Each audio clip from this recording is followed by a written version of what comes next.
క్రీస్తునందు ప్రియులారా, మీకు శుభములు వందనములు తెలియజేస్తున్నాను. అనుదిన ధ్యానమునకు స్వాగతం. దినవృత్తాంతములు 2వ గ్రంథం 18వ అధ్యాయం ఈ దిన మన ధ్యానాంశంగా ఉంది. రాజులు మొదటి గ్రంథం 22వ అధ్యాయం ధ్యానిస్తున్నప్పుడు ఈ అధ్యాయంలో రాయబడినట్టుగా యెహోషాపాతుకు సంబంధించిన కొన్ని విషయాలు, అంతకంటే ఎక్కువగా ఆహాబు గురించి మనం ఆ సందర్భంలో ధ్యానం చేశాం. అయితే ఈ అధ్యాయంలో యెహోషాపాతు ప్రారంభపు దినాల్లో ఎంత భక్తి కలిగి, దేవుని యందు యథార్థత కలిగి ఎలాగ వడిదిల్లుతూ వచ్చాడో, అయితే ఈ అధ్యాయంలో కాస్త ఎలా వెనకబడిపోయాడో చూద్దాం. ఐశ్వర్యము ఘనత అధికముగా కలిగిన తరువాత యెహోషాపాతు ఆహాబుతో వియ్యమొందాడు.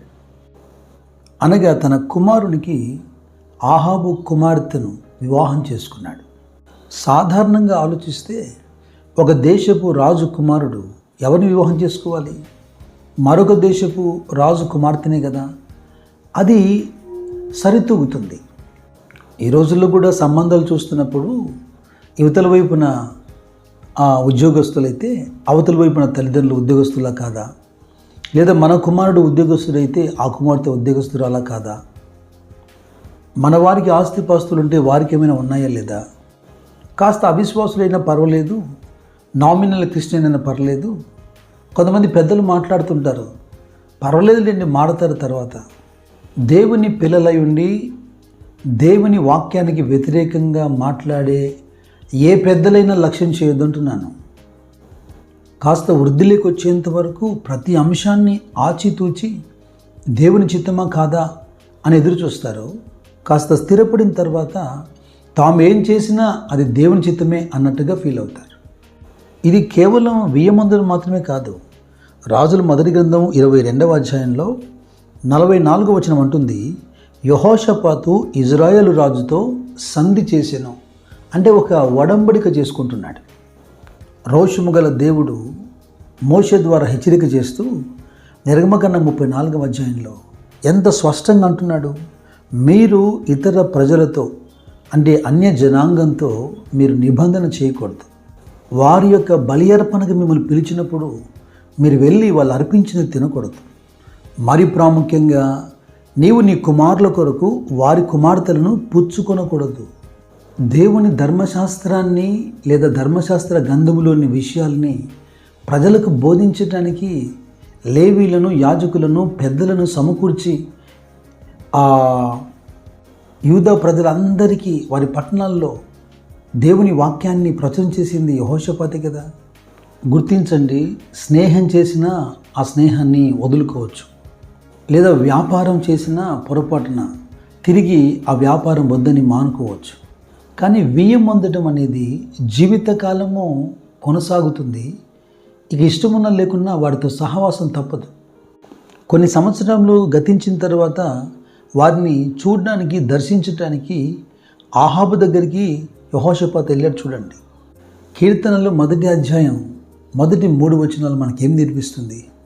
దుష్టుల ఆలోచన, పాపుల మార్గం, అపహాసకులు కూర్చుండు చోట కూర్చుండుట, ఈ 3 తగదని కదా. ఇదిగో వియ్యమొందినందుకు ఆ మార్గంలోకి వెళ్ళాడు. అతనితో సహవాసం చేసి విందులలో పాల్గొంటున్నాడు. ఆ తర్వాత దుష్టుల ఆలోచనలు కూడా కొంత కొనసాగాల్సినటువంటి అగత్యత ఏర్పడింది. భక్తిహీనుల త్రోవకు చేరకమని, దుష్టుల మార్గమున నడవద్దని, దాని యందు ప్రవేశింపక తప్పించుకొని తిరుగుమని, దాని నుండి తొలగి పారిపోమ్మని, ఏలయనగా అటివారు కీడు చేయనిది నిద్రింపరు, ఎదుటి వారిని పడద్రోయినది వారికి నిద్ర రాదు. సామెతల గ్రంథం హెచ్చరిక చేస్తోంది. అక్షరాల ఈ మాటలో నెరవేర్పు మనం చూస్తాం ఆహాబు యెహోషాపాతు జీవితంలో. ఆహాబు యెహోషాపాతుకు విందు చేసి సంతోషింపజేసి, ఆ సంతోషం సందర్భంలో రామత్గిలాద్ మీదకి యుద్ధానికి వెళ్దాం సరదాగా అన్నట్టుగా పిలిచాడు. వెంటనే దానికి అంగీకరించాడు యెహోషాపాతు. యెహోవాకు ఇష్టం లేని సహవాసం, యెహోవా పర్మిషన్ ఇవ్వని లేదా అనుమతి ఇవ్వనటువంటి ఈ యుద్ధం యెహోషాపాతుకు గొప్ప నష్టాన్ని తెచ్చిపెట్టింది. వారు కీడు చేయింది నిద్రపోరు అన్నట్టుగా యుద్ధానికి పిలిచినటువంటి ఆహాబు తాను వేరు వేషంలో యుద్ధానికి వెళ్ళి యెహోషాపాతును కుట్రపూరితంగా ఇరికించాడు. క్షణాల్లో ఇక యెహోషాపాతు ప్రాణం పోతుండే. జరిగిన నష్టాన్ని జ్ఞాపకం తెచ్చుకొని కాస్త తేరుకొని యెహోవాకు మొరపెట్టగా యెహోవా కనికరం చూపించి మరణించకుండా చావు నుంచి యెహోషాపాతును తప్పించాడు. పౌలు కొరింథీయులతో మాట్లాడుతున్నప్పుడు 2వ పత్రికలో 6వ అధ్యాయంలో ఓ పెద్ద లిస్టుని వారి ముందు పెట్టాడు. మీరు అవిశ్వాసులతో జోడుగా ఉండకూడి నీతికి దుర్నీతికి ఏంటి సాంగత్యం, వాట్ ఫెలోషిప్ అని అడుగుతున్నాడు. చీకటికి వెలుగుకు ఏంటి పొత్తు, క్రీస్తునకు బెలియాలతో ఏంటి సంబంధం, అవిశ్వాసితో విశ్వాసకి పాలెక్కడిది, దేవుని ఆలయమునకు విగ్రహములతో ఏమి పొందిక. Know ye not you are the temple of God, మీరు దేవుని మందిరమని ఆలయమని మీరు ఎరగరా. మీరు నాకు ప్రజలై ఉండాలన్నా, నేను మీకు దేవుణ్ణి ఉండాలన్నా, నేను మీ మధ్యలో సంచరించాలన్నా, నేను మీకు తండ్రిని ఉండాలన్నా, మీరు నా కుమారులు కుమార్తెలుగా ఉండాలన్నా వారి నుంచి మీరు బయలువెడలి ప్రత్యేకంగా ఉండమంటున్నాడు. దేవుని వాగ్దానములు మనకున్నవి కనుక ఇట్టి దేవుని భయము కలిగి పరిశుద్ధతను మన శరీరాల్లో మనము సంపూర్తి చేయబద్దులమై ఉన్నాం. ఈ సమయంలో నాతో పాటు వీలైతే బైబిల్ తెరిచి ఈ మాటలు మీరు ఖచ్చితంగా చదవండి. సామెతల గ్రంథము 1వ అధ్యాయంలో 10 నుండి 15 వచనాలు. నా కుమారుడా, పాపులు నిన్ను ప్రేరేపింపగా ఒప్పకము, మాతో కూడా రమ్ము, మనము ప్రాణము తీటకి పొంచియుందము, నిర్దోషి అయిన ఒకని పట్టుకున్నట్టుకు దాగియుందము, పాతాళము మనుష్యులను మృంగివేయినట్లు వారిని జీవంతో మృంగివేయదము, సమాధులోనికి దిగువారు మృంగబడినట్లు వారు పూర్ణ బలముతో ఉండగా మనం వారిని మృంగివేయదము రమ్ము అని వారు చెప్పునప్పుడు ఒప్పకము. ఈ మాట శ్రద్ధగా వినండి. పలు విధములైన మంచి సొత్తులు మనకు దొరుకును, మన ఇండ్లను దోపుడు సొమ్ముతో నింపుకొందము, నీవు మాతో పాలివాడవై ఉండుము, మనందరికీ సంచి ఒకటే ఉండునని వారు నీతో చెప్పుదురు.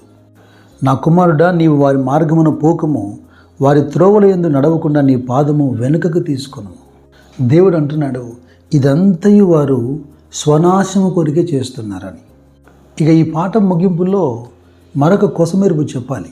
దేవుని ప్రవక్త అయినటువంటి మీకాయా యథార్థపరుడై ప్రవచించాడు వీరు వెళ్తున్నటువంటి యుద్ధానికి వ్యతిరేకంగా. అయినను యెహోషాపాతు లెక్క చేయకుండా ఎందుకు యుద్ధానికి వెళ్ళాడు? Pleasing men not God. దేవుని కంటే తాను వియ్యమొందిన తన వియ్యంకుడైన ఆహాబును సంతోషింపచేసేందుకే యెహోషాపాతు ఆహాబుతో కలిసి యుద్ధానికి వెళ్ళాడు.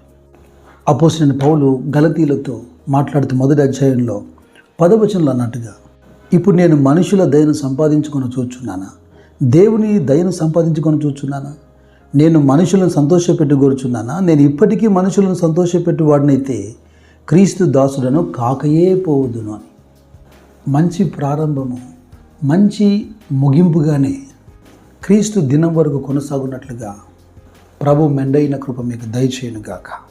స్థిరపడిన పిమ్మట గర్వించి చెడిపోక మనల్ని మనము పరిశీలించుకొని పరీక్షించుకుందాము గాక. God bless you. God bless you.